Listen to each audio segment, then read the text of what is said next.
Yo contigo, por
વરસાદનો મોસમ છે એટલે આપણે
ભાઈ આવી ગયા હા હાટ પકડી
હવે બીબીસી બસ હો આજ પૂરતો આટલું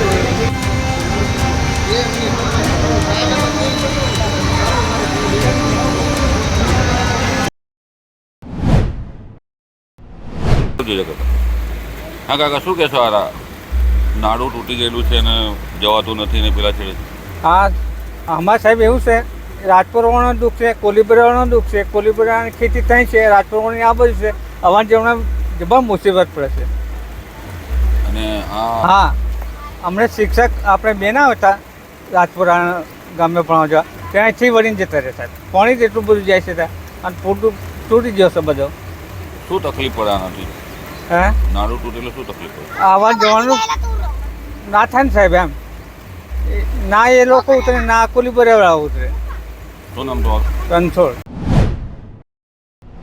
શું કહેશો હવે આ પહેલાં જ વરસાદે નારું બેસી ગયું છે હવે કોઈ અધિકારી અહીંયા આવીને ઊભો રહ્યો નથી જોવા અને કહે તો મન ફાવતું એમની રીતે કામ કરીને જતા રહ્યા અને કોન્ટ્રાક્ટ જતા રહ્યા ઘેર આ નારું તૈયાર થઈ ગયું એટલે તૈયાર થઈ ગયું બિલ ફાડી લીધું આ ગામ લોકોને તકલીફ આવી જાય આજે કોઈ બીમાર થઈ ગયું હોય 108 મંગાવી હોય તો કદાચ ગામમાંથી નીકળી શકે પણ બહારથી આવે સાધન ત્યાં અહીં રોકાઈ જાય બીમારીની શું હાલત થાય હવે અધિકારી કોઈ અહીં જોવા આવતા નથી અને વળી સરકારે ગ્રાન્ટ ફાળવી નાખી કોન્ટ્રાક્ટને આપી દીધી કોન્ટ્રાક્ટ રૂપિયા ખાઈને કામ કરી જતો રહ્યો પણ એની દેખરેખ રાખેલી હોય તો આ કામ સીધું થાય ને.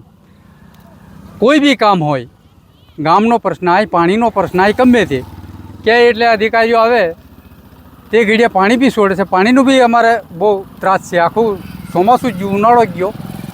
આ તમે ગામમાં તપાસ કરો, ઓલું ટાંકો બાંધેલો છે તો એની અંદર પણ પાણી એક ટીપું પડતું નથી.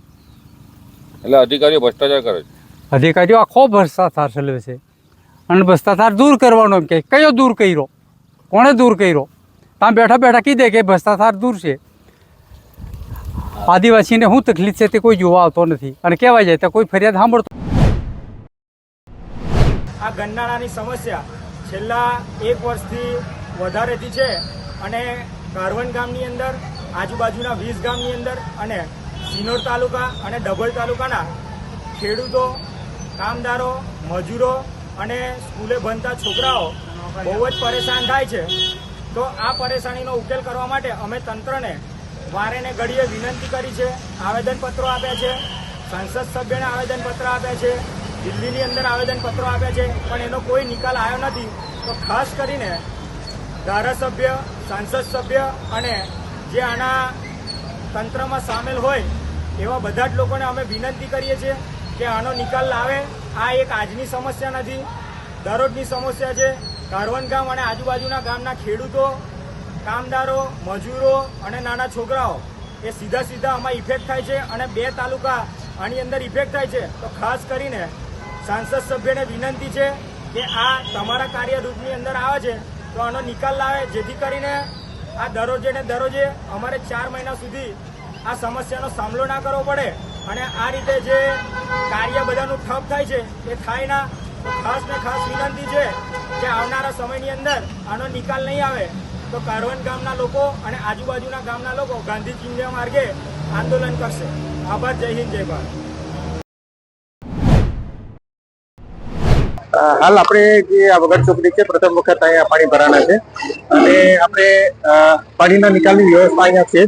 ફક્ત એક લાઈન ચોકઅપ થઈ જવાથી આ પાણીનો નિકાલ નથી થઈ શક્યો. હવે તકેદારી રાખશું કે આ વસ્તુ ભવિષ્યમાં રિપીટ ના થાય. ના, કામગીરી એનું જે જ્યાં જ્યાં પાણી ભરાવાનો પ્રશ્ન છે ત્યાં સતત આપણું હેલો, હું અનિતાબેન બોલું છું. 7 વાગ્યાથી આ વગર ચોકડીની સમસ્યા છે. વરસાદ તો 2 કલાક થયો છે પણ માણસો 10 કલાકથી હેરાન થાય છે. રાતના વરસાદનું પાણી હજી ઉતર્યું નથી અને ત્યારથી સવારના 2 કલાકના વરસાદમાં આ પોઝિશન છે. તો તમે ખાલી વિચારો કે વરસાદની તો હજી શરૂઆત થઈ છે. રાજકોટમાં તો પહેલો વરસાદ છે અને આ ચોકડી આજુબાજુના બધા વિસ્તારને અસર કરે છે. કારખાને જતા માણસો, સાપર જતા માણસો, સ્કૂલે જતા છોકરાઓ, બધા માટે આ ટચ થાય છે. જો આ બેન પડી ગયા બિચારા, આમ કેટલા વાહનો બંધ થઈ જાય. આ સારું ન કહેવાય. હવે કોઈ તંત્ર સમજવું જોઈએ ને આ રસ્તો બંધ કરાયો છે એટલે બાકી પાણી ઓછું ન થાય તો પછીની સમસ્યા છે. પણ જે આજે મારા જેવા ઘણા બધા હેરાન થયા એમ કોઈ હેરાન તો ન થાય. આટલું બધું 3 કલાક થઈ, ચા, પાણી, નાસ્તો, ઘરવાળાને તેડવા બોલાવ્યા કે તમે મને લઈ જાવ, અહીંથી હું હાલી શકું એમ નથી.